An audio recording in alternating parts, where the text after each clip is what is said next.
Police हाथ में दही जमा करके बैठे रहे, यही हमारा लॉ एंड ऑर्डर होगा? तो पुलिस के सामने अगर कोई पिस्टल लहराता हो तो इससे बढ़कर के अन्याय क्या हो सकता है? कितने पुलिस मारे गए हैं, कितने लोगों पर पत्थरबाजी हुई है, सिर्फ पुलिस को मारना ही बच गया था। कुमार ने मेरी सुरक्षा घटवाई है और आवाज से भी करवाया, जिम्मेदार नीतीश कुमार है। तो ये लालू जी समझ सकते हैं, नीतीश कुमार जी अब कौन है? नीतीश कुमार जी तो अब सत्ता में नहीं है, एनडीए की सरकार है, हमारे सम्राट चौधरी जी मुख्यमंत्री हैं। जो कानूनन बात होती है, कानून के आधार पर काम हुआ है, और बिना कानून के जबरदस्ती अगर कोई कहीं रह रहा हो, अधिकार जमाता हो, तो उसको अधिकृत नहीं माना जाएगा। तो इसीलिए अनधिकृत रहने वाले लोगों को हटाने की बात हुई है, तो गलत क्या हुआ? सर भरत तिवारी की सर इनकाउंटर कर दी गई। पहले भोजपुर पुलिस ने कहा कि वो मानसिक रूप से विक्षिप्त है, जब उसने हथियार डाल दिए तो उसका इनकाउंटर कर दिया गया। सर अब प्रदर्शन हो रहे हैं, इसकी जानकारी हमको नहीं है, लेकिन एक बात है, सम्राट चौधरी जी बार बार कहते हैं कि जो क्रिमिनल हैं या तो बिहार छोड़े और नहीं तो फिर वो रुक जाएंगे।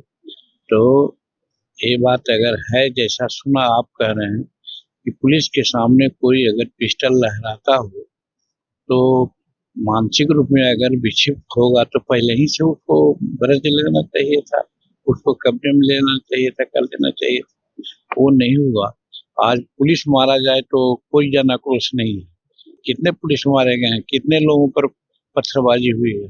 तो ऐसी स्थिति में अगर पुलिस अपना एक्शन लेती है, मेरे समझ से कोई उचित है, वो गलत नहीं है। सर लेकिन आपने ट्वीट करके सब शाबाशी दी है भोजपुर पुलिस को।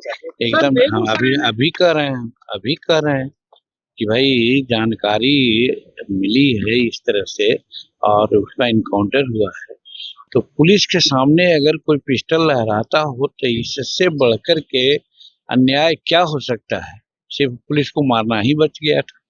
और आप देखे भी दिनों में कि कई एक पुलिस मारे भी गए हैं, ढेला पत्थर भी चला है, उन पर अनेक प्रकार की बात हुई। तो पुलिस हाथ में दही जमा करके बैठे रहे, यही हमारा लॉ एंड ऑर्डर होगा? इसीलिए पहले चेतावनी हमारे सम्राट चौधरी ने दे दिया है कि भाई वो अपना क्रिमिनल एक्टिविटीज को छोड़ दे और नहीं तो फिर उस पर कार्रवाई होगी। सर रोशन सर के विवाद के बीच में सर एफआईआर करने के लिए गए, कदमकुआ थाना ने एफआईआर भी नहीं लिया। इसकी जानकारी नहीं है मुझे। सर बेगूसराय में एक महिला के साथ सर 5 लोगों ने गैंगरेप किया है, निर्भया जैसा कांड देखने को मिला।